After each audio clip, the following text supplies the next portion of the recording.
To introduce ourselves, again, I'm Zain Dango. I'm the Director General of the Department of International Relations Corporation of South Africa, which is essentially Foreign Affairs. Mr. Amari Jazi from the Palestinian Authority, also from the Foreign Affairs Division. We just have a few points to make given the response by Israel to our own pleadings yesterday. I think the first thing we want to say, just in terms of the tenure and the nature of it in general, and I want to get to some specifics, and Amar can add in, is that what we heard today was not really an engagement on the facts, some engagement on the facts, but not really rebutting what South Africa is trying to assert, is essentially trying to detract and blame, cast political aspersions on the intentions of South Africa. And what we are hoping for is that the judges will actually look at the strength of our own pleadings, not only now, but also in terms of our responses to Israel's written reports as required by the courts. Because we do believe that our own intention here has really been to bring to the fore key concerns around international crimes, in particularly the crimes of crimes, which is genocide in this case. And we are very serious about that from a human rights perspective. And not essentially here as alleged by Israel that we are here to defend or protect Hamas from destruction. And I think that if one looks at the evidence base that's been brought to not just this court but to all of us through the various means available before journalists when disallowed, is the evidence of the massive destruction of people, their lives, but also, domicide is a new term emerging, the destruction of homes, hospitals, schools, universities, all the means necessary for a group to sustain life, which is essentially at the core of the Genocide Convention. Some of the specificities, when we made our first application in December, and we followed that up with our oral pleadings, we were very clear in how we looked at October 7th. We were very clear in our application that while we recognize under the Geneva Conventions, especially Protocol 1 of the 1977 Geneva Convention, that oppressed people have the right to use force. They cannot target civilians. Targeting of civilians is a war crime. And it's for that reason, shortly after October 7th, we approached the International Criminal Court to ask for both Hamas and those involved in the armed attacks to be investigated for war crimes under that Geneva Convention Protocol 1, but also in terms of the Rome Statute. We also asked for, of course, for Israel to be investigated for war crimes. And in the case of Israel, also because of genocide, because of the unfolding genocide. So to argue that we are here again, as they did in January on behest of Hamas, is completely false. They then refer to a conference that took place in South Africa. It was a civil society conference. That civil society conference expressly invited civil society people that had nothing to do with government, and it included civil society formations from Palestine, including from the Palestinian Authority, where there's a section dealing with anti-apartheid and an anti-apartheid conference. So to suggest, as they did, that this was a government hosting of Hamas is completely false. And we just needed to clearly rebut that. I want to go back to the Geneva Protocols and just to put the context for how South Africa approaches this.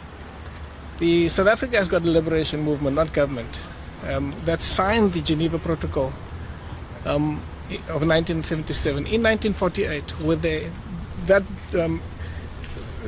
that liberation movement is subsequently become the majority governing party, and in 1948 they voluntarily signed to adhere to all the prescripts of that Geneva Convention that they will not target civilians.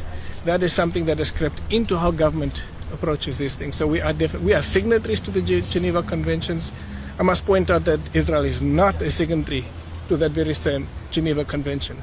They've recognized that they may have some obligations under international customary law, but essentially they are not adherents to the Geneva Conventions that we hope that now that they are mentioning it, will find themselves bound to it, given that international customary law is binding too.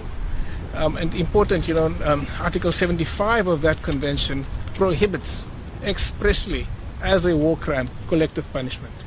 It prohibits expressly, as a war crime, torture. And we've seen that happening in the current context.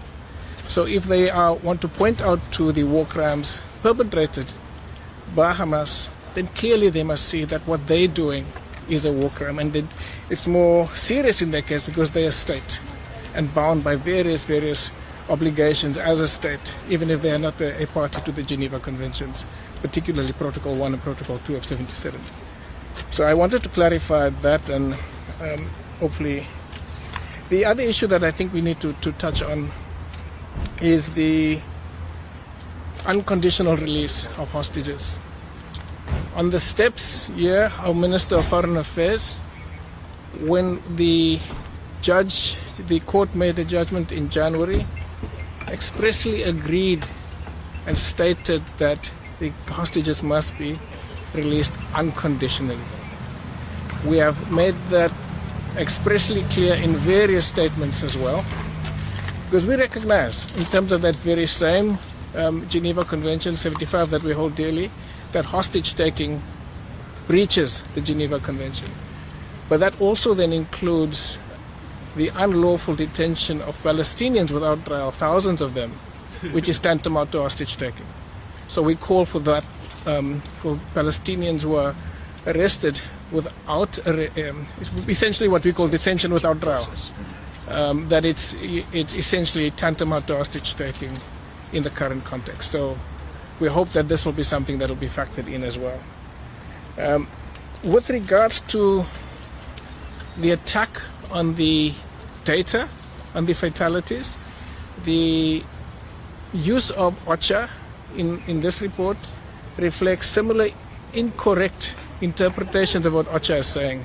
OCHA has released a statement that it says that it's not reducing its numbers. It's essentially just trying to verify in a close as possible a way the actual people that's been killed. They are not revising their numbers down. What they're saying is the numbers remain the same, and that until the verification is complete, that their statistics remain. I think the best thing for the court to do and for the media to do is to interview OCHA directly on this. OCHA has released a statement on this. I'm not going to go through OCHA's statement. OCHA can speak for themselves. But attack on UN and UN figures, I mean numbers, not the individuals. There's also been attack on individuals in the UN, undermines international law in a way that seeks to discredit the information base that this court and other bodies use, both as to collect evidence but also to hold Israel account. So I wanted to clarify all of these issues from our perspective. Amar? Yes, thank you. Well, let me say the following. I think what we heard today is a delusional presentation and a parallel reality that is contrary to everything that the international community, the relevant institutions, the numbers of humanitarian workers who were killed, the number of journalists, the live stream of this genocide, which you have all seen. Israel wants us to disbelieve what everybody is seeing lively, including in relation to humanitarian aid and everything. This, what have been represented today and presented before the court today, is contrary to what international organizations and relevant bodies who are working on the ground and denied to take actions related to relieving the suffering of the people on the ground are saying contrary to what Israel is saying today. Israel today tried to draw a parallel reality which does not exist, and I think it is exposed in the sense that every international and relevant body have spoken against such claims. What I want to say is also what we have seen in relation to the aid convoys. It's not about numbers, but the reality is about the attacks on these aid convoys. And journalists have reported from the ground the attacks on the civilians when they were trying to reach these aid convoys. It's about also what we are seeing today in the West Bank, the streets of the West Bank, where settlers are destroying all the aid that is coming in through Jordan to Gaza, and under the eyes and the watch of the Israeli soldiers.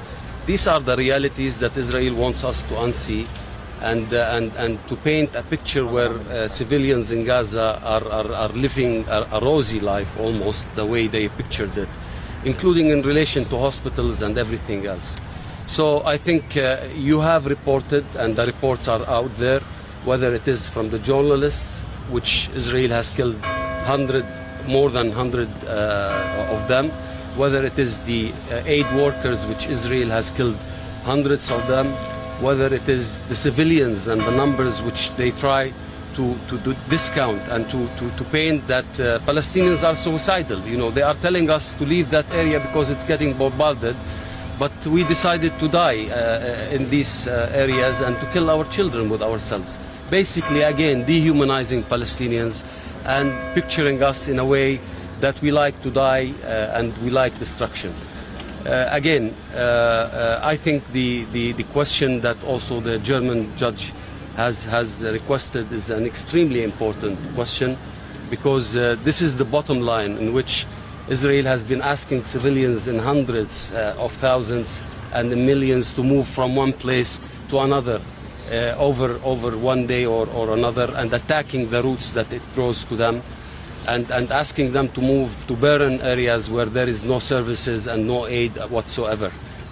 So we'll look forward to see what Israel will respond. And of course, the facts speaks for themselves, including UN reports, which has been attacked and constantly attacked.